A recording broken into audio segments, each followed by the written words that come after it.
Oye, muy buenos días nuevamente a todos. Alain, Weimar, Heriberto, Freddy, Luis Alberto y Mildred, muy buenos días. Me copian sin problemas, por favor necesito su confirmación si el sonido está sin problemas y la imagen también está sin problemas para comenzar ya con esta sesión. Buen día, ingeniero. Sí, se escucha y se observa completamente bien. Muchas gracias, Luis Alberto. Buenos días, ingeniero. Sin problemas, ingeniero. Todo. Muy bien, muchas gracias. Vamos a comenzar entonces con esta unidad número 2, donde básicamente lo que vamos a enfocarnos es en tratar lo que ya habíamos analizado de forma muy preliminar en la unidad 1. Hoy vamos a enfocarnos en lo que es el tema del ruido ocupacional y lo que es la iluminancia, el tema de la iluminación en los lugares de trabajo. Pues, la idea es que ustedes puedan participar en esta sesión virtual donde puedan aportar los conocimientos. Miren, ustedes traen un cúmulo de experiencias, de vivencias, conocimientos en diferentes rubros. Veo en los diferentes trabajos que presentan. Hay desde el rubro de alimentos, el rubro minero, hay el rubro de la construcción, el rubro petrolero. Entonces, vale la pena que podamos entre todos intercambiar. Sabemos bien que el tema de prevención de riesgos es similar. O sea, las técnicas, la forma de trabajo es similar, lo que varía es básicamente el rubro y el proceso productivo en el cual nos enfoquemos, ¿no? Y ahí vienen más o menos las variantes en lo que es el control operacional típico de cada tipo de rubro. Entonces, para mantenerlos despiertos es clave, yo voy a hacer algunas preguntas a manera que hacemos los avances del texto y es importante que ustedes también puedan participar y dar los respectivos aportes. Vamos a comenzar con el punto número 1, referido a lo que es ruido ocupacional.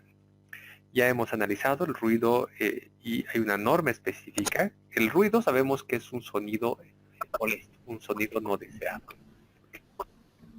El ruido ocupacional estamos viendo que es un sonido no deseable que perjudique a la salud de las personas y es un ruido que se genera en los lugares de trabajo. Entonces, aquel ruido que se genere en los lugares de trabajo se llama el tema del ruido ocupacional.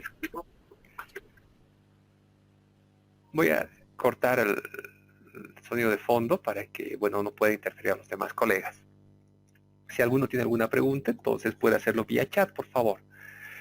En esta norma, en la 510.001, que me ha tocado ser uno de los redactores principales del desarrollo de esta normativa, se trabaja, miren, en tema de ruido podemos escribir, se pueden trabajar y tener cientos de decenas de tratados, ¿verdad? Es un tema de nunca acabar. Los higienistas muchas veces somos a veces personas que nos enfocamos mucho en los detalles y demás, no importa, ¿ok?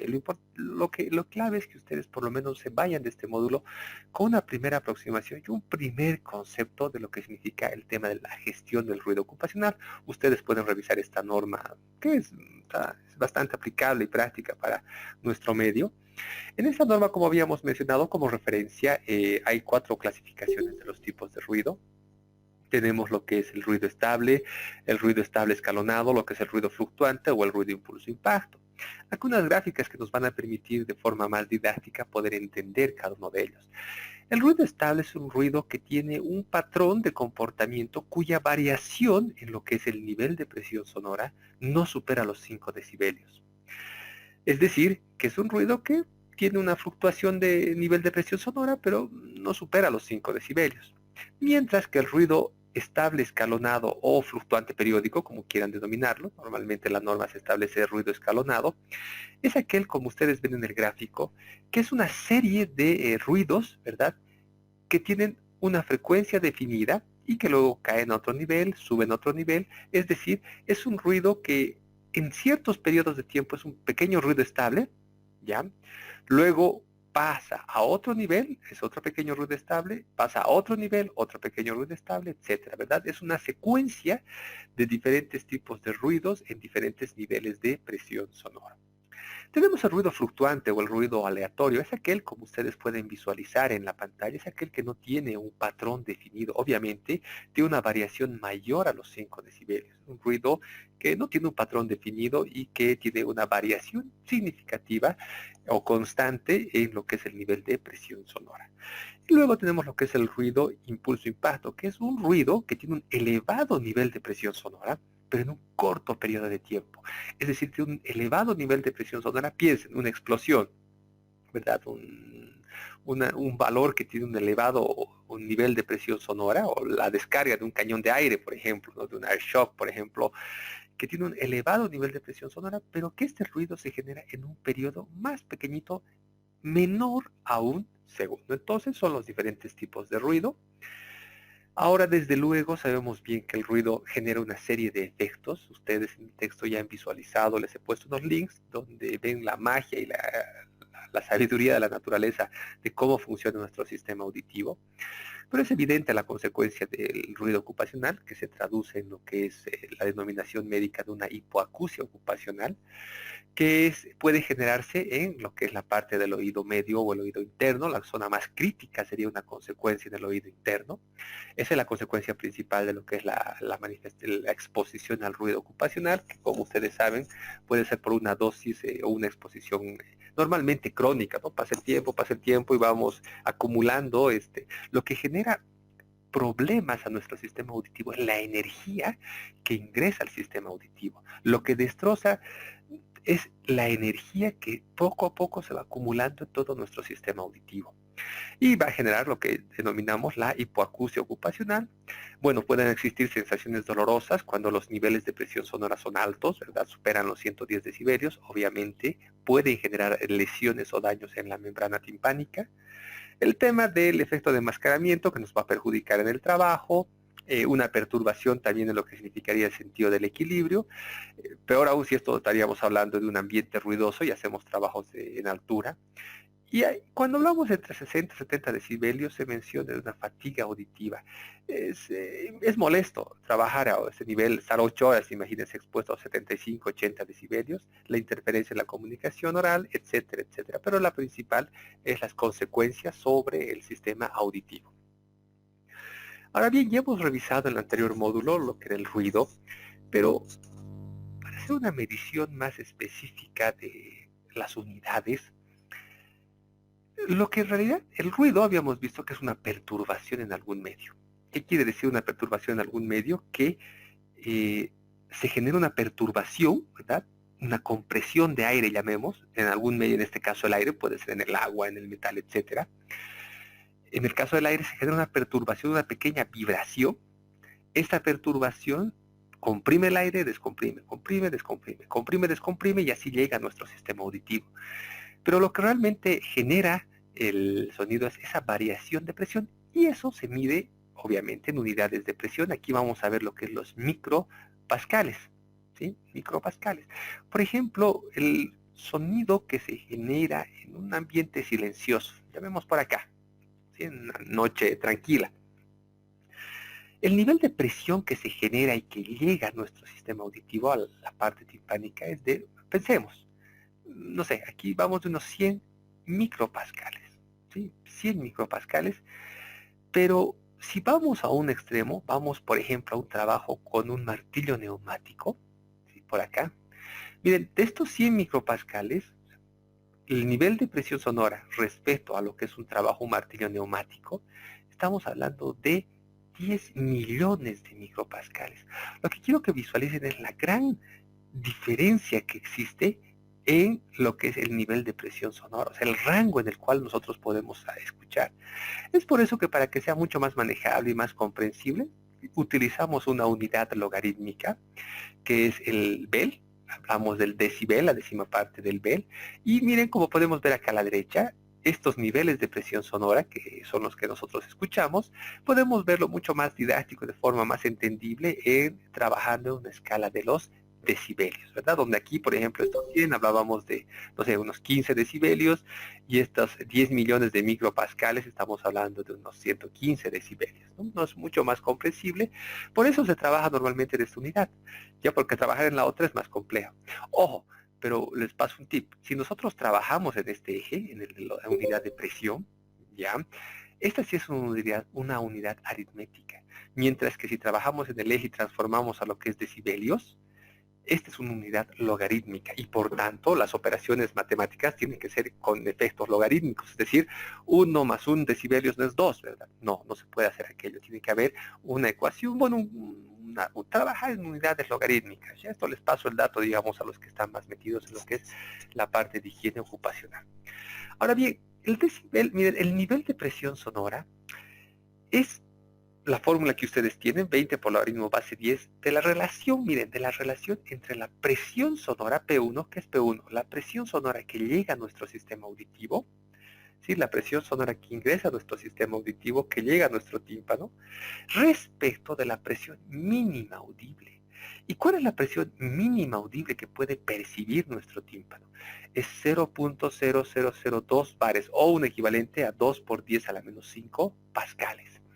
Para ser didáctico es como un equivalente al sonido de la caída de un alfiler, para que puedan ustedes tener la didáctica de comprender cuánto es el mínimo audible. Obviamente esto puede variar, ¿no?, de persona a persona, pero en promedio ese es el valor. Entonces es la relación entre la relación logarítmica entre la presión que ingresa, que llega a nuestro tímpano, respecto a la presión mínima audible. Y esto se mide en lo que son los decibelios. Ahora bien, lo que nos interesa es el trabajar con mediciones que sean promedios. El ruido es un sonido fluctuante, ¿verdad? Que varía en el transcurso del tiempo. Por ejemplo, miren acá en esta gráfica podemos ver en una medición de 2 minutos que el ruido va variando. Miren, tenemos picos, tenemos valles, un comportamiento errático, pese a que pueda ser estable y peor si es un ruido fluctuante. Este es un ruido aleatorio, no tiene un patrón definido. Miren, tenemos valores que llegan encima de los 82 decibelios. Tenemos valles, por ejemplo, que están por acá, menos de los 65 decibelios. Pero ahora la pregunta, en estos 2 minutos de tiempo, ¿cuál es el promedio? Y ahí surge este valor. Miren, hay una variación, hay un término que se llama el promedio energético, que le vamos a llamar el nivel de presión sonora continuo equivalente, LEC. Nivel de presión sonora continuo equivalente. ¿Y qué significa esto? Es el promedio energético, el promedio logarítmico de toda esta fluctuación de lo que significaría el nivel de presión sonora. Si entramos un poquito más a detalle, la parte técnica, no vamos a entrar mucho, pero por lo menos váyanse con este concepto. Sabemos que el ruido es una fluctuación. El nivel de presión sonora es un nivel que va variando a medida que avanza el tiempo. Pero lo que realmente genera efectos y consecuencias a nuestro sistema auditivo es la cantidad de energía que llega y que absorbe nuestro sistema auditivo. Y la cantidad de energía es el área bajo la curva que obedece a este nivel de presión sonora. Y repasando, miren, temas de cálculo 1, algo básico, el área bajo la curva no es nada más que la integral, fíjense, la integral, ¿verdad?, desde el tiempo t sub i, desde donde vamos a comenzar en la promediación, hasta el t sub n, donde vamos a concluir, de la relación logarítmica, de la relación entre la presión admisible y lo que es la presión de referencia, ¿verdad?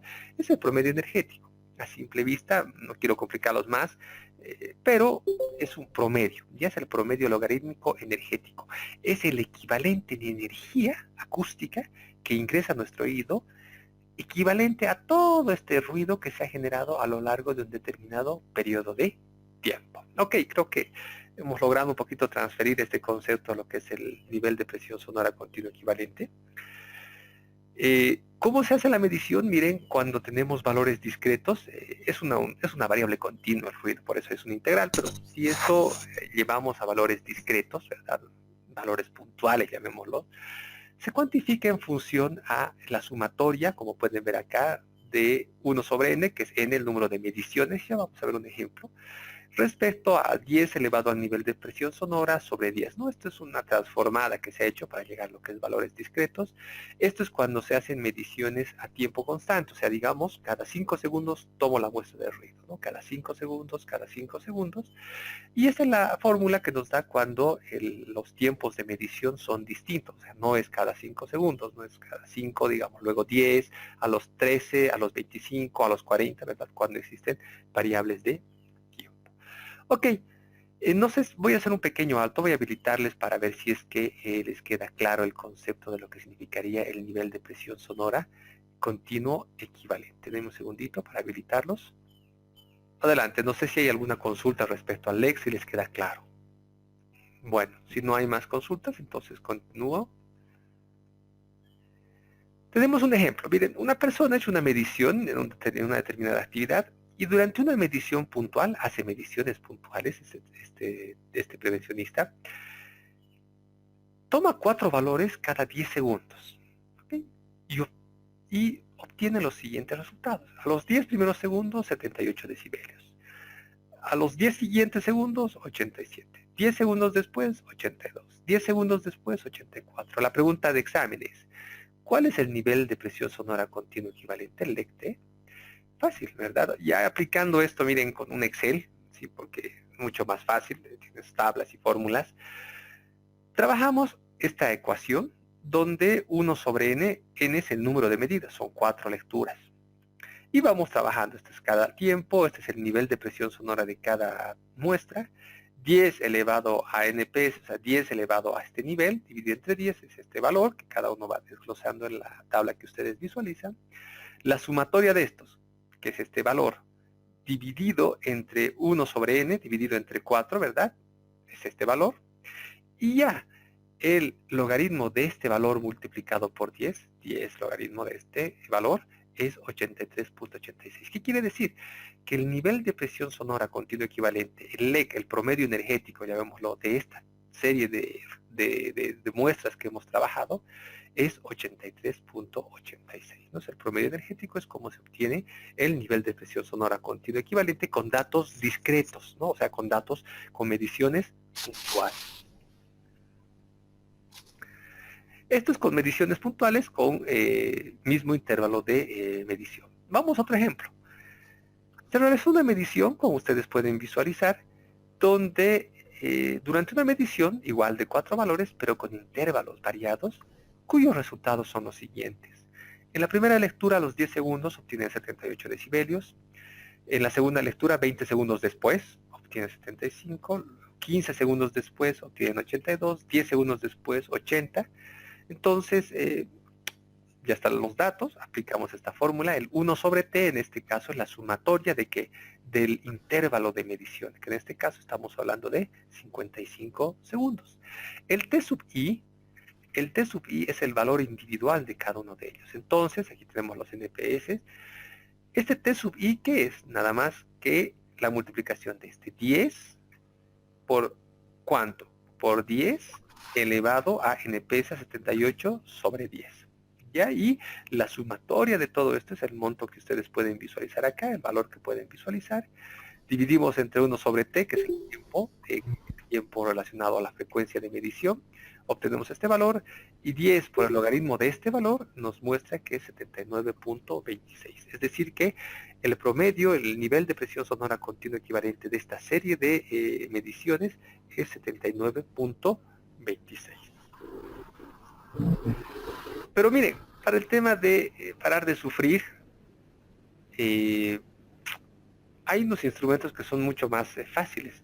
Todo ese tema de tomar los promedios, hacer esta tablita Excel, etcétera, aplica cuando nosotros utilizamos sonómetros puntuales, o sea, sonómetros de medición puntual que nos da una lectura inmediata, ya, una medición puntual. A manera de jugar, o sea, ustedes pueden descargar una aplicación para el celular, pero ojo, eso ni piensen, eso es un juego, ¿verdad? Jamás se utiliza para hacer mediciones de ruido, o sea, no sirve, ya solamente es para distraerse. Pero cuando ustedes ven eso, digamos, en su aplicación, ven que son mediciones puntuales. Esas son mediciones puntuales, ¿ya? Ok, esos son los sonómetros puntuales, pero como les reitero, eso no sirve, ¿verdad? Tienen que comprar un sonómetro que cumpla con una norma, y una norma ANSI de especificación para el tema del ruido. Y lo que significaría para ya mediciones, si queremos evitar el utilizar esto y hacer de una forma mucho más simple, podemos trabajar con lo que se llaman los sonómetros integradores. ¿Qué quiere decir este sonómetro integrador? Es el que ya directamente me va a sacar el promedio, me va a integrar la curva, ¿te das cuenta? La curva que describe lo que es el nivel de presión sonora, y automáticamente me va a dar la lectura del LECT. Y también puedes utilizar un dosímetro. Un dosímetro no es nada más que un sonómetro chiquitito, ¿verdad? Que te puede integrar, es un sonómetro integrador más pequeñito, pero que te sirve, es más portátil y demás para hacer mediciones con mucho mayor periodo de tiempo. Entonces, lo recomendable el tema del sonómetro integrador para sacar directamente el LECT. Colegas, tengo aquí una nota que me dice que se perdió el audio. ¿Me están copiando? Hugo, Luis Alberto, no sé si me estás copiando. ¿Sí? ¿Se escucha, Freddy? Ok. Heriberto. Ahora bien, tiene que existir ciertos límites. Miren, lamentablemente en Bolivia no hay unos límites permisibles para el nivel de ruido ocupacional. Ojo, para ruido ambiental hay, pero eso es otra cosa. El ruido ambiental es lo que ocurre fuera de tu instalación, eso no aplica dentro de tu empresa, por si acaso. Para el tema ocupacional no existen límites permisibles, pero hay una práctica ya universal, esto lo mismo se adopta en esa norma, en la 510.001, donde nos muestra que, por ejemplo, es una regla básica. Ya es la tasa de intercambio 3, antes era la tasa de intercambio 5, pero bueno, hace unos 15 años se redujo, unos 10 años se redujo ya en el mundo ese tema de lo que es la tasa de intercambio 3, donde nos muestra que se parte de un principio y nos dice, según estudios realizados, bueno, ya hace mucho tiempo, una persona puede estar expuesta a 85 decibelios sin protección auditiva por un máximo de 8 horas. ¿Sí? 85 decibelios a 8 horas sin protección, no hay problema. Pero a medida, y aquí viene la regla, a medida que uno disminuya la mitad del tiempo de exposición, puede incrementar su nivel de exposición a más 3 decibelios. ¿Qué quiere decir esto? Quiere decir que a medida que reducimos a la mitad del tiempo de exposición, yo puedo aumentar más 3 decibelios. Eso se llama la tasa de intercambio 3. Si bajo, miren, 8 horas 85, pero si bajo la mitad, 4 horas, puedo estar expuesto a 88 decibelios. Bajo de 4 horas a la mitad, 2, aumento 3 decibelios, 91. Bajo la mitad, 1, 94. Es decir, miren, por ejemplo, yo puedo estar expuesto, sin protección auditiva, 94 decibelios, máximo, ojo, máximo 1 hora. Y toda esta relación, esta lógica se traduce en la fórmula que ustedes pueden visualizar acá en sus pantallas. El tiempo máximo permitido de exposición es este valor, pero como les decía, la filosofía de esto es que 8 horas puedo estar expuesto máximo a 85 decibelios y por cada que yo reduzco a la mitad, aquí un medio, por cada que reduzco a la mitad, puedo hacer una tasa de intercambio o aumentar más 3 decibelios. Veamos un ejemplo. Tenemos acá un trabajador, ¿verdad? Un trabajador realiza una actividad, la actividad A, en este caso utilizando un martillo neumático, o en este caso un martillo eléctrico, cuyo nivel LEC, según las mediciones que hicieron, es de 98 decibelios. ¿Cuánto tiempo puede estar expuesto este trabajador sin protección auditiva? Ok, entonces aplicamos la fórmula, reemplazamos el LEC-T es 98, entonces 98 menos 85 entre 3, 2 elevado a todo esto, nos genera que el tiempo máximo permitido de exposición para esta actividad sin protección auditiva es de, o que bueno, va a generar una consecuencia crítica, es de 0.4 horas. Ya es el tiempo máximo permitido de exposición. Bien, entonces, no sé si queda claro. No sé si hay alguna consulta. Bueno, voy a continuar. Me gustaría que podamos un poquito participar. Weimar, no sé si me escuchas. Weimar, una pregunta. ¿Cuál es el tiempo máximo permitido que yo podría estar expuesto a 97 decibelios? Es de 30 minutos. 30 minutos, ok. ¿Me escucha? Sí, lo escucho. Muchas gracias, Weimar. Y Mildred, ¿cuánto tiempo puede estar expuesto? 2 horas. ¿Cuál es el nivel de presión sonora que podría estar, el máximo que puede estar expuesto hasta 2 horas? Sí, 91 decibelios. 91 decibelios, ok. Lo que quiero que vean acá es que hay que romper ese tabú que más de 85 decibelios sin protección auditiva, no, o sea, 85 a 8 horas, ¿verdad? Pero si estás más expuesto es menos, es una relación inversa. Mayor nivel de ruido expuesto, menos tiempo de exposición. Bien, vamos a continuar con el... Adelante, Grover. Una consulta, esto creo que no, a ver si estoy entendiendo bien. Por ejemplo, el tiempo de 8 horas, ¿no?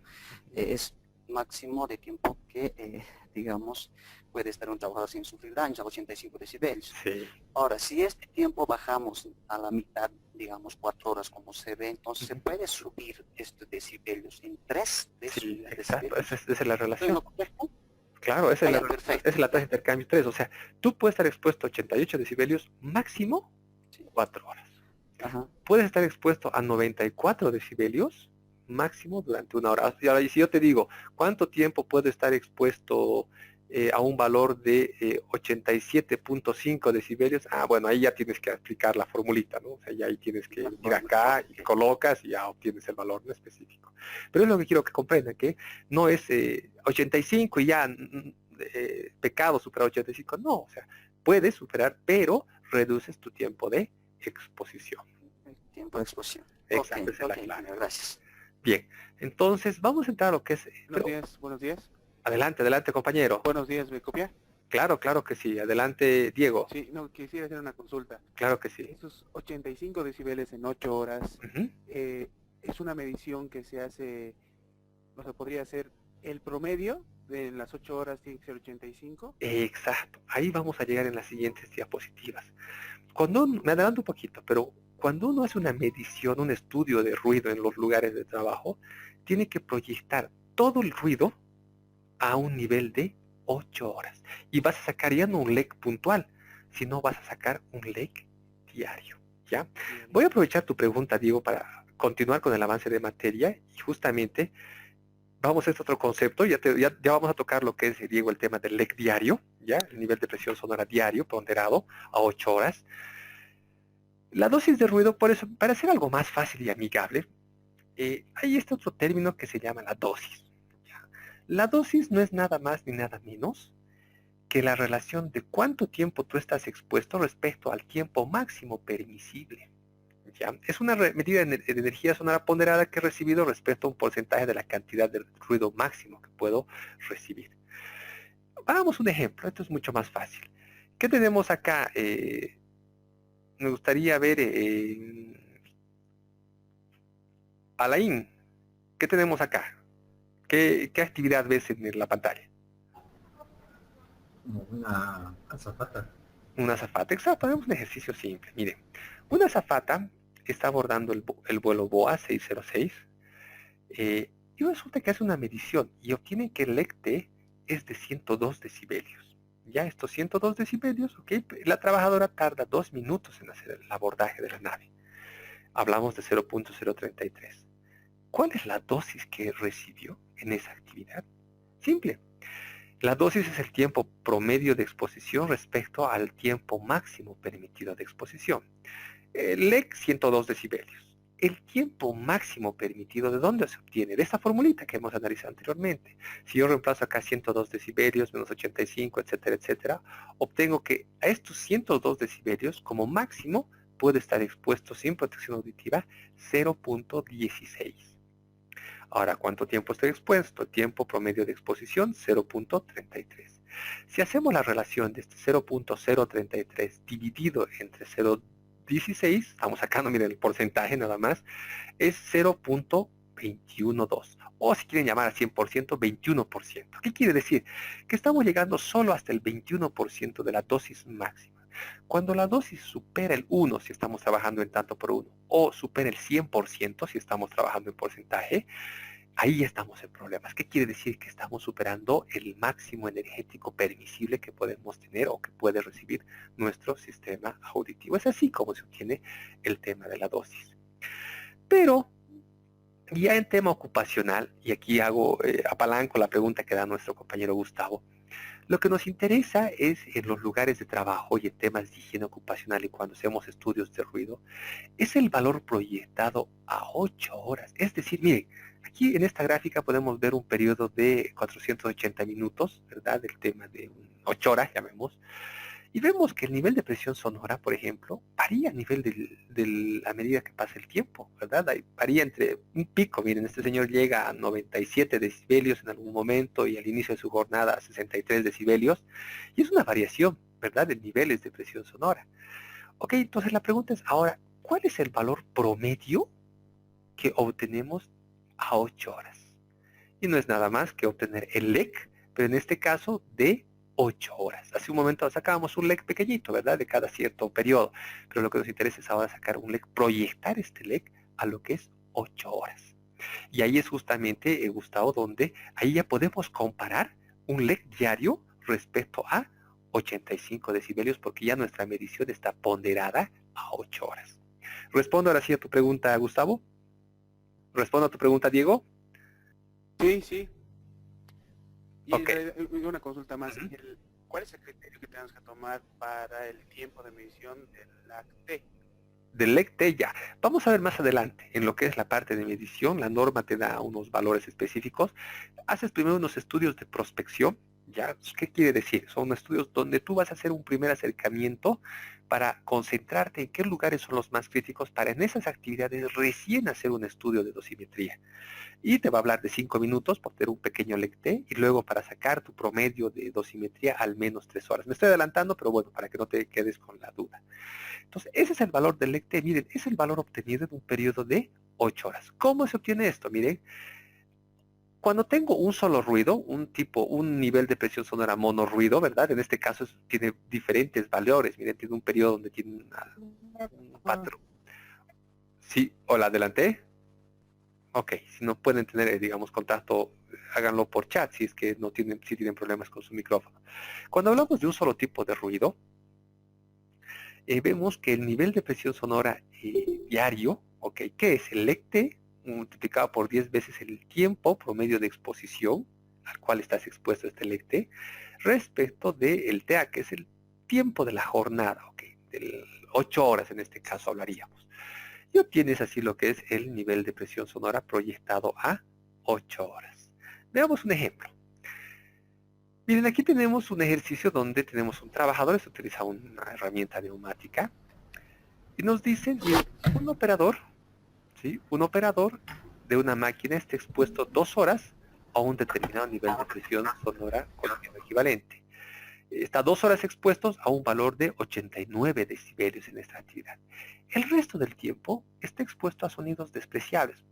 Son un ruido ambiental y del trabajo que es despreciable, no es crítico, ¿ya? La pregunta es, ¿cuál es el LECT diario? Bien, fácil. Miren, tenemos el LECT, que es 89 decibelios, nos dice que está expuesto 2 horas a este ruido. El resto del tiempo son ruidos que no son importantes. El tiempo máximo de exposición tenemos que el tiempo de jornada es 8 horas, y reemplazando este valor, LECT 89 decibelios, este valor acá, más 10 por el logaritmo del tiempo promedio de exposición, que son 2 horas dividido entre 8, nos da un valor del LECT diario de 82.98 decibelios. Es decir, que miren, si bien esas 2 horas está expuesto a 89 decibelios, si esa energía la proyectamos a 8 horas, a un valor de 8 horas, entonces sería como un equivalente a estar expuesto durante todo el día a 82.98 decibelios. ¿Sí se entiende, verdad? O sea, miren, en un periodo de tiempo 89, pero si proyectamos esas 8 horas, 82.98. Y esto sí ya podemos comparar versus los 85 decibelios. ¿Por qué? Porque es un valor que está proyectado a 8 horas. ¿Y cuál es la dosis diaria equivalente para ese trabajador? Utilizamos esta fórmula, la dosis a 8 horas es 10, el LECT diario menos 85 sobre 10, reemplazamos valores, 82.98 acá, menos 85, etcétera, etcétera, y nos da un valor de 0.63, o si llevamos a porcentaje, 63%. Es decir, que todavía estamos por debajo de una dosis mayor al 100%. Por tanto, como la dosis es menor a 1 o menor a 100%, no habría problemas en esta actividad. Bueno, para allá ya hemos visto los diferentes tipos de sonómetros que hay, los integradores, los puntuales. Sabemos que lo mejor es trabajar con un integrador que te bote directamente un LEC. Hay diferentes escalas. Miren, este equipo tiene diferentes tipos de escalas, ¿verdad? Escalas de medición. ¿Qué quiere decir esta escala? Es cómo funciona y cada cuánto tiempo toma lecturas el micrófono. Es decir, cada cuánto escucha, cada cuánto registra, cada cuánto toma datos. Y hay diferentes escalas, ¿no? La slow, que es un valor, la respuesta lenta, que hace que este sonómetro tome muestras, ¿verdad? Tome lecturas cada segundo. La escala fast nos toma muestras cada 125 milisegundos. Cada octavo de segundo está tomando lecturas, son más seguidas. Luego tenemos impulso-impacto, ¿verdad? Que nos genera que este micrófono pueda tomar lecturas de un valor eficaz, o sea, del valor máximo promedio, cada 35 milisegundos. Ya, y el PIC, que es similar al impulso-impacto, ¿verdad? Pero en este caso es mucho más detallado, entre 50 y 100 microsegundos, ¿no? Son los valores que se obtienen, es cómo responde el micrófono. Normalmente se trabaja en escala slow cuando es un ruido estable o ruido fluctuante, y cuando es un ruido impulso-impacto, aquí se aplica la escala impulso-impacto, que son escalas que uno tiene descritas en el sonómetro. Pero también hay otro parámetro que es importante que podamos regular, que podamos seleccionar en el sonómetro. Miren, el oído humano tiene una respuesta variable, o sea, muy interesante, pero igual tiene una respuesta logarítmica. Nuestro sistema auditivo no tiene una respuesta lineal. Por eso, los instrumentos tienen una respuesta lineal, ¿verdad? Ellos responden linealmente, nuestro oído no. Entonces, para lograr que el instrumento responda o tenga una lectura similar a la de nuestro oído, entra aquí lo que se llama unos filtros, ¿sí? Unos filtros que son ciertos filtros que van a hacer las correcciones de las lecturas para que este sonómetro tenga que escuche similar a cómo escuchan las personas, ¿verdad? A cómo tiene el comportamiento del oído humano. Y tenemos las escalas A, las escalas B, las escalas C. No voy a entrar a mucho detalle por temas de tiempo, pero bueno, es otro parámetro que ustedes tienen que elegir. Normalmente se trabaja en la escala A para ruidos continuos, fluctuantes, y para impulso-impacto, lo que es la escala C. ¿Ya? Pero es una primera aproximación, como les digo, es un primer acercamiento a lo que es la parte de higiene ocupacional. Como les decía, el sonómetro es un instrumento que tiene un micrófono, ¿verdad? Tiene un preamplificador, luego tiene un amplificador, luego tenemos un equipo que toma las lecturas, ¿verdad? Y aquí es donde entran los diferentes filtros y las escalas de atenuación para que podamos tener el desempeño del equipo similar a cómo escucharía una persona y tener una lectura respectiva. Ustedes ya en su trabajo están viendo diferentes manuales, videos de cómo se utiliza el sonómetro. Bien, para mediciones cortas, aquí está otro tema que nos preguntaba nuestro compañero. Miren, imagínense un puesto, cuando tú tienes 10 trabajadores, ok, no hay problema, no puede ser tu estudio, pero ¿qué pasa si en tu planta tienes 600 trabajadores, ¿verdad? Y de los cuales 450 están expuestos a ruido. ¿Cómo haces tu estudio de ruido? Podrías pasarte todo el año, ¿verdad? Contratar a una persona exclusiva que haga aquello. En ese sentido, se ha trabajado con este concepto de hacer un primer cribado. En la norma, ustedes pueden revisar, lo que primero se hace es seleccionar aquellas actividades que tienen mayor, así de forma cualitativa, que tienen nivel de exposición, mayor nivel de exposición a ruido. Ok, una primera aproximación. Luego de esto, se hace en esas actividades una primera aproximación, un primer cribado, una primera aproximación, y en esa actividad se hace una lectura pequeñita del LEC y se obtiene, ¿sí?, un LEC de 5 minutos. Ya, obviamente el sonómetro hay que posicionar a una distancia de 10 centímetros, a no menos de 10 centímetros, ¿verdad?, a la altura del oído del trabajador, como ustedes pueden visualizar acá en la imagen. Se hace una lectura de un primer LEC de 5 minutos, integra 5 minutos. ¿Ya? Si es que tienes un integrador, si tienes un sonómetro puntual, ok, tienes que tomar 30 lecturas separadas por periodos de 5 minutos, ¿no? Y luego sacas un Excel y obtienes el valor. Y si en esta primera lectura este LEC supera la dosis igual a 1 o 100%, entonces, ya te está dando indicios de que hay un mayor grado de exposición a ruido en esa actividad. Y es ahí donde recién dices, si esta actividad está con una dosis mayor a 1, entonces se procede a hacer un estudio más específico. Ese estudio se llama una dosimetría. ¿Y esta dosimetría qué significa? Es que ya vas con un dosímetro, que es un sonómetro chiquitito, para que me entiendan, que es fácil, que tiene el micrófono que puede estar cerca, tiene que estar entre 10 a 30 centímetros ubicado este micrófono.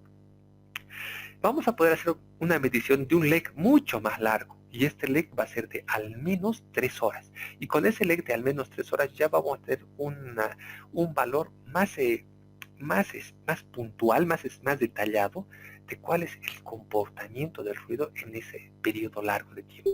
Si en esas al menos 3 horas, normalmente debería ser más, pero por lo menos te pides a más 3 horas. Si ya ahí obtenemos un valor de LEC, ese valor lo proyectamos a 8 horas, ¿verdad? Y obtenemos el valor del LEC diario, ¿no? Similar a los ejercicios que hemos hecho con anterioridad. Entonces, ese es un estudio de medición puntual y este es un estudio de lo que es la dosimetría en los lugares de trabajo.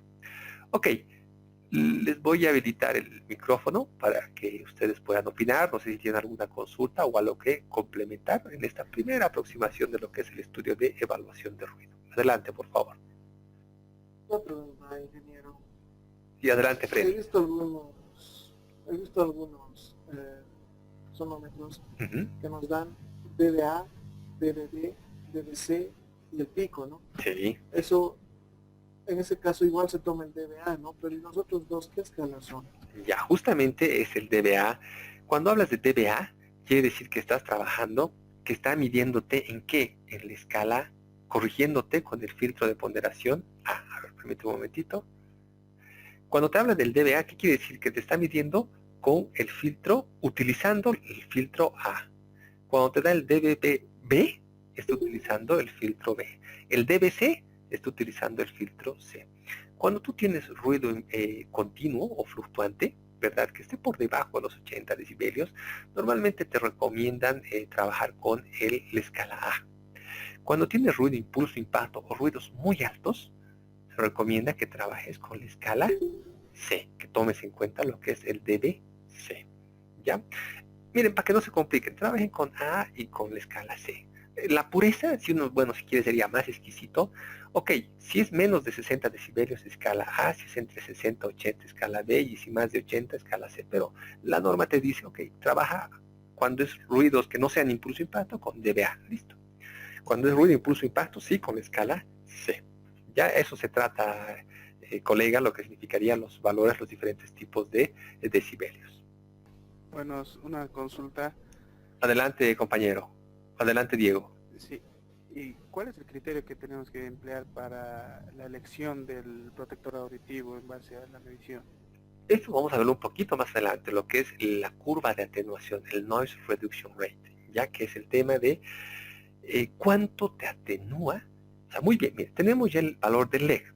Ok, digamos estamos en 98 decibelios. Entonces tengo que buscar un protector auditivo cuya atenuación me reduzca a que el LEG diario o el LEG del tiempo periodo específico que vamos a estudiar esté por debajo del tiempo máximo permitido. Ya lo vemos más adelante, compañero. ¿Ya? Justamente después de esta diapositiva tenemos lo que es, ya para miren, el control del ruido es un mundo. Pero la filosofía es de la misma forma, aplicar la jerarquía de los controles, en primera instancia aplicar lo que es el control en la fuente, si no se puede en la fuente, hacer aquí controles de eliminación o sustitución o controles de ingeniería, se aplican medidas de protección colectiva, trabajar en el medio, ¿verdad? Aislamientos, enmascaramientos, etcétera, y en última instancia, si no se puede hacer la reducción de ruido, trabajar en lo que es la protección auditiva o trabajar en el receptor, ¿verdad? Aquí la fuente, modificación, el rediseño, la nueva ubicación. En el tema del medio, el tema de encapsular nuestra fuente de ruido, utilizar materiales absorbentes del ruido, colocar barreras que eviten que el ruido llegue al receptor. Y ya sabemos, ¿no? El receptor puedes aislarlo en una caseta, por ejemplo, puedes tener una nueva localización o alejarlo, ¿verdad? O, como sabemos, ¿no? El trabajo más rápido es lo que es la adoptación de los protectores auditivos. Y aquí está la respuesta a la pregunta que nos mencionaba el compañero. Miren, hay tres métodos para el tema de lo que es la elección del protector auditivo. Podemos encerrarnos, saben que es una técnica que tú puedes estar toda una tarde dedicado solamente a justificar o analizar, pero para eso tienes que hacer otras mediciones de bandas de octava, ya que es un análisis, analizas el espectro de las bandas de octava, las frecuencias, etcétera, etcétera. El oído humano escucha entre los 20 Hz y los 20.000 Hz. Tenemos ese rango de espectro, ¿ya? De auditivo. El método más simple es el más corto, ¿ya? Y el protector auditivo nos va a dar un NRR, que es el Noise Reduction Rating. Y aquí podemos ver, por ejemplo, este protector auditivo nos da una atenuación de 29 decibelios. Ya nos da 29, él te dice, el fabricante te dice a través de una norma que es la ANSI C319, etcétera, etcétera. Suponiendo, vamos con este ejemplo. Aquí tenemos este equipo que nos dice, nos da una reducción de 25 decibelios. Te dice, yo te reduzco 25 decibelios. Ok, ¿cómo se procede? El valor de atenuación real es el NRR menos 7, o sea, 25 menos 7. Estos 7 es para llevar escala lineal, escala A. Ok, utilizan los 7, listo.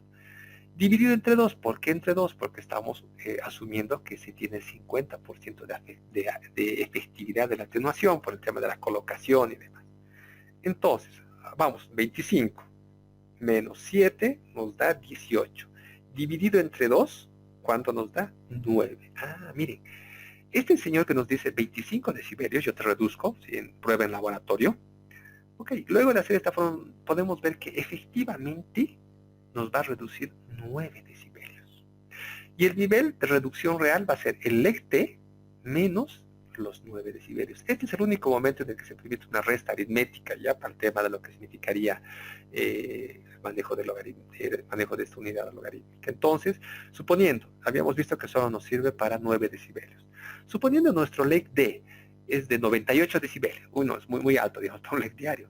92 decibelios. Tenemos un LEC diario de 92 decibelios. Okay. 92 y utilizamos este protector auditivo menos los 9, ¿cuánto nos da? 83. ¿Y qué quiere decir? Ah, ya estamos 83, estamos por debajo del límite permisible, entonces ya estamos protegidos. Es así como se hace una primera aproximación acá, Diego, de cómo haces tú la elección de tu protector auditivo. Hay dos métodos más, el HML, ¿sí? Y el de bandas de octava, que bueno, son más largos y requieres primero entender y hacer medición a partir de lo que es del espectro, ¿no? Hacer mediciones en una octava, en un tercio de banda de octava. Respondo hacia la pregunta, bueno, que nos planteaba Diego, y no sé si los colegas tienen alguna consulta. Ok, si no hay más consultas, continuamos con el avance de la materia. Preguntas, consultas, no hay más. Bueno, ya vamos a cerrar el capítulo de ruidos, y si no hay nada más, le cedo la palabra, si no vamos a entrar ya a la segunda parte, que es iluminación en los lugares de trabajo. Una consulta, ingeniero. Adelante. En el caso de la doble protección auditiva, ¿cómo se Adelante. calcula la protección? Porque yo he buscado, solo he encontrado una fórmula en una norma española y no he podido encontrar más. Ah, y en la norma boliviana cuando tienes la doble protección auditiva, eliges entre los, similar. No creas que es, digamos, esto más esto, no. Tienes que elegir los dos, hacer una resta y eso utilizar como atenuación. Hay un método, ahí la parte de, en la misma norma tú puedes encontrar, este es el anexo 1, en el anexo 2 ahí tienes que utilizar, eliges el mayor el factor de atenuación mayor, ¿verdad? Luego hacer la resta, haces igual, divides entre 2.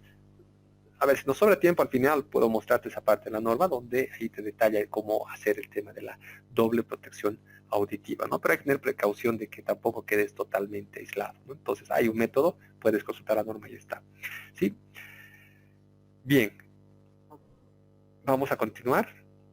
Vamos a entrar a lo que es la iluminación en los lugares de trabajo. Y el factor que nos interesa medir, la variable física, se llama la iluminancia. ¿Qué nos dice la iluminancia? Ya hemos visto en el anterior módulo, en la anterior unidad, el tema del espectro, el tema de la radiación electromagnética. Dentro de las radiaciones no ionizantes está el espectro visible. El espectro, miren, dentro de esta gama tenemos una pequeña partecita que es el espectro visible, ya, lo que nosotros podemos ver, los colores, que está entre los 340 y los 760 nanómetros, ya, entre 340 y 760 nanómetros, es lo que vemos. Y aquí tenemos, ¿no?, la longitud de onda o la frecuencia en terahertz, o bueno, más entendibles en nanómetros, ¿verdad? 2 por 10 a la menos 9, ¿verdad? El tema de los nanómetros, de metros. Bien, el factor, lo que nos interesa medir es la cantidad de luz, miren acá, la cantidad de luz que llega a una superficie de trabajo. Y ahí surge esta unidad, este parámetro que se llama la iluminancia. La iluminancia es el flujo luminoso, miren, es el flujo luminoso que incide sobre una superficie. Es la cantidad de flujo luminoso. El flujo luminoso se mide en lúmenes, que nos llega a una superficie. Miren, en lux es la cantidad de un lumen en un estéreo radián que incide sobre un ángulo sólido, es el estéreo radián que incide a 1 metro cuadrado. ¿Ya? Pero así, un lux, ok, es la cantidad de flujo luminoso en una superficie de trabajo. Y para esto existe igual un equipo que se llama el luxómetro, que acá podemos visualizar. En este fotodetector es el sensor que va a cuantificar la cantidad de luz que llega. Y este sensor obviamente captura la señal, la transforma, la manda como impulso eléctrico y aquí ya te hace la transformación y la respectiva lectura. Entonces, este es el equipo, es mucho más simple. En este caso sí, el tema de los luxes es una unidad aritmética, o sea, tú puedes sumar, dividir, restar, promediar, ¿verdad? No hay problema. En cambio, el tema de los decibelios no. Es el instrumento que nos va a permitir, de hecho, tener una aproximación del valor de la iluminancia. Ahora, ¿contra qué nos referenciamos? Igual, no hay límites permisibles en Bolivia. Ya, si bien hay una norma, que es la NB, la 777, que te da en su anexo el tema de límites, y la 777 es obligatoria, sabemos, pero el problema de este es que está enfocada a sitios, actividades, y más tiene un enfoque de diseño eléctrico, ya, para el tema de la instalación de luminarias. Por eso nos tocó desarrollar también, bueno, sido parte de esta norma, la 510.002, donde es una tablita mucho más práctica y simple en función del tipo de actividad que se va a realizar. Por ejemplo, lo que estamos haciendo en este momento ahora, hablamos de una tarea clase 3, tarea moderadamente crítica, pero con detalles medianos, por ejemplo, trabajos permanentes manuales o mecánicos de inspección o montaje de equipos de volumen volumen mediano o menor, trabajos comunes de lectura o escritura o procesamiento de texto. Entonces estamos acá. Si vamos a estar, no sé, por ejemplo, en un lugar donde, en un vestidor, vamos a un vestidor, en una planta, en un centro de trabajo. Ok, entonces, miren, aquí podemos trabajar 50 luxes, actividades de alimentación, vestuario o aseo. O sea, miren, esto nos permite tener unos límites mínimos. Ojo, este es el mínimo, no es el máximo, este es el mínimo, lo mínimo que esperas. ¿En función de qué? En función a la exigencia de la tarea visual que uno tiene. Entonces, esto es mucho más universal y más acoplable a cualquier tipo de actividad. Entonces, les recomiendo avisarles que, bueno, el ministerio está ya en trabajo de apuntar a adoptar esas dos normas, o si no las va a adoptar, por lo menos las va a copiar las partes críticas y ya va a trabajar para tener por lo menos el siguiente año ya, hasta donde tengo entendido es lo que tiene visualizar el ministerio, de ya trabajar, tener unos límites permisibles, ¿no? Que es positivo para nosotros para poder tener una referencia formal al momento de hacer nuestros monitoreos, ¿no? Entonces esta es la tabla que ustedes pueden aplicar. Desde luego los efectos de una mala iluminación, ¿qué significa? Tenemos médicos acá, también el diplomado, nos va a generar una astenopía. Que la astenopía es una serie de diferentes síntomas, ¿verdad? Tienes dolor alrededor de los ojos, tienes cefalgia, tienes el tema de malestar, un cansancio visual, el ojo rojo, ¿verdad? Y que te va a ocasionar principalmente un disconfort en el trabajo, una baja de productividad y una fatiga visual, que eso va a ir en contra de la productividad que uno puede tener en los centros de trabajo, y peor aún en temas de, imagínense, un panel de control, tener problemas visuales, es algo que puede ocasionar ciertas consecuencias, no solo a las personas, sino al desempeño del proceso productivo, de las actividades productivas. ¿Cómo se hacen las mediciones? Es un poco más simple. El luxómetro tiene que estar, la celda fotoeléctrica del luxómetro tiene que estar en posición paralela al plano de referencia. Si tu superficie es horizontal, como vemos acá, entonces la celda fotoeléctrica va a estar en posición horizontal.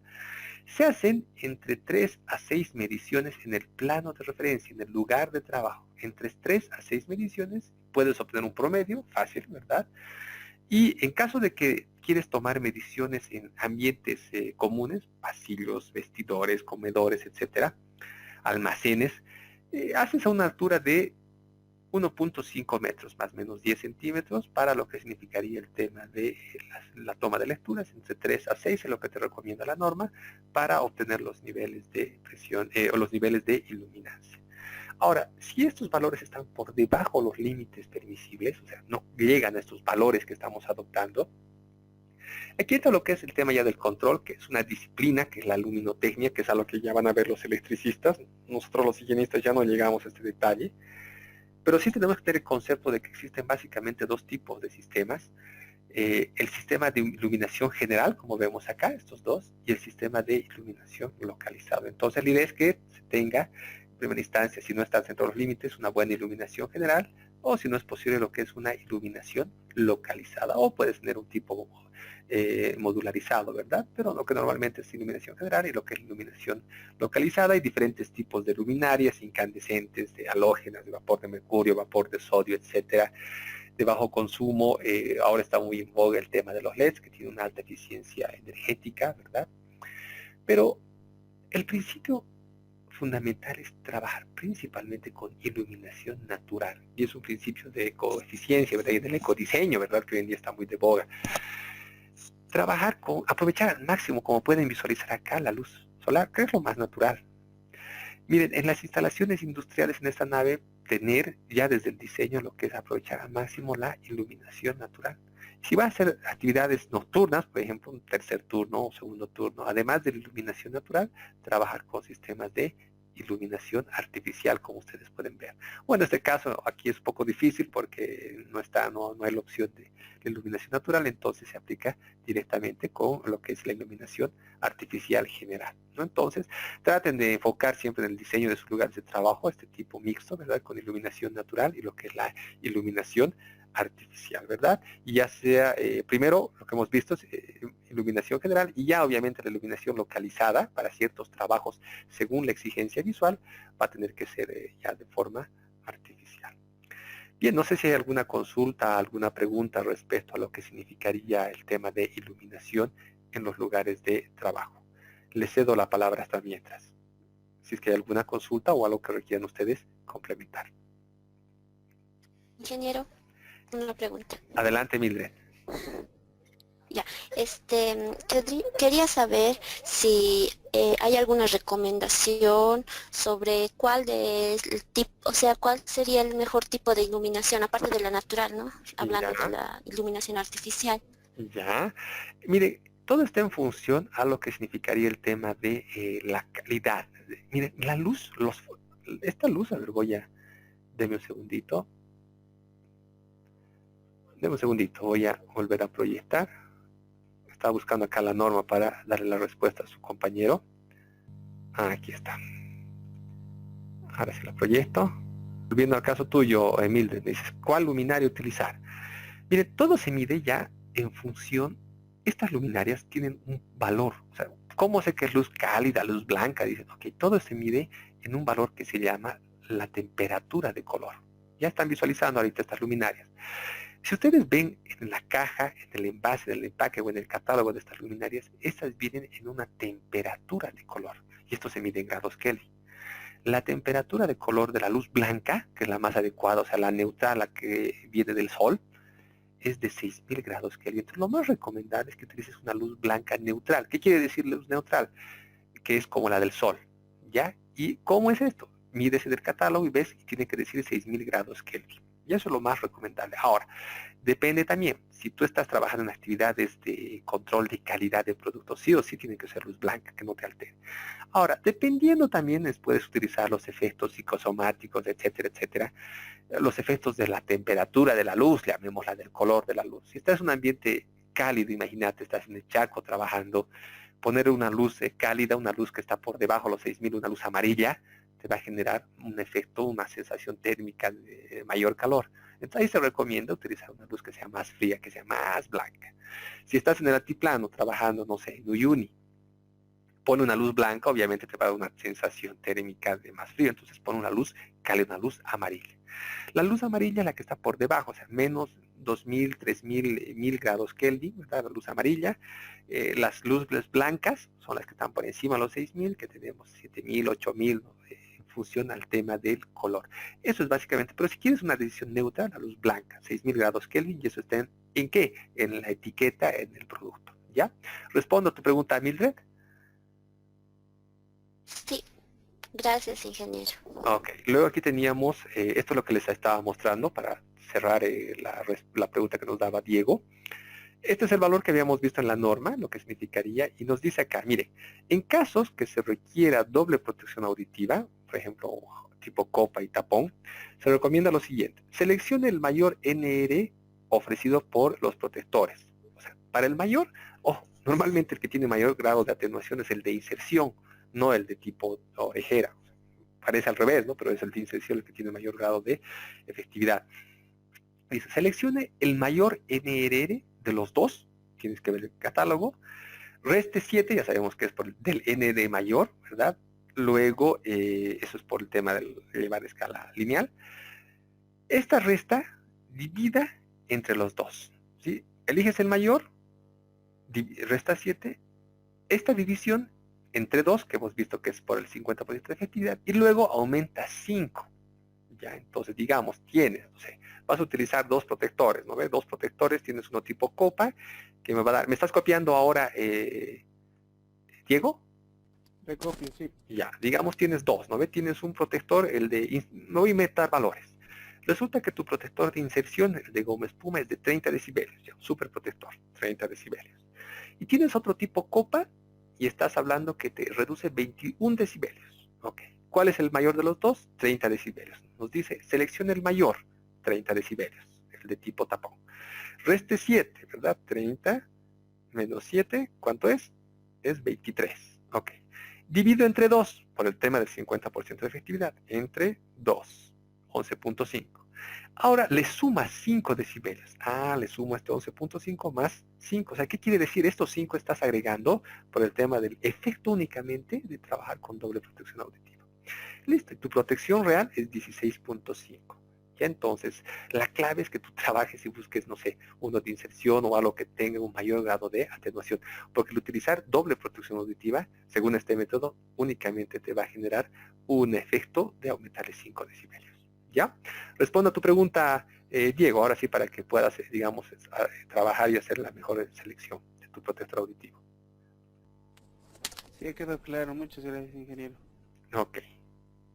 Bien, si no hay más preguntas, vamos a proceder a hacer la lista de asistencia de la sesión del día de hoy. Ingeniero, Claro que trabajo en redes de... ¿Ya? Sí, adelante, Luis Alberto, te escucho.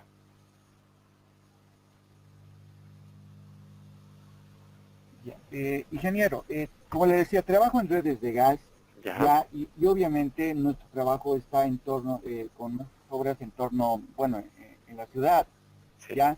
¿Qué medidas preventivas tendríamos que nosotros tomar para las personas que están en torno a nuestras obras, obviamente los usuarios, en cuanto a protección auditiva se refiere? O sea, Nosotros utilizamos en algunos casos amoladoras, utilizamos, digamos, martillos neumáticos Sí. que evidentemente generan cierto ruido, aparte del que se genera evidentemente las ciudades. Entonces, ¿cuáles serían las medidas preventivas que nosotros teníamos que tomar para nuestros usuarios? Ya, O exigir a las que nosotros tomamos en cuenta para este tipo de trabajo. ya, exacto. Entonces, redes secundarias. Esa es la consulta, ingeniero. Entonces, redes secundarias. Sí, Ya, ok. así es. Ya, miren, el tema es, obviamente para tus trabajadores vas a tener, hay temas de protección colectiva, en temas de trabajo de campo, o sea, cuadrillas y demás, auditivas, no te queda de otra.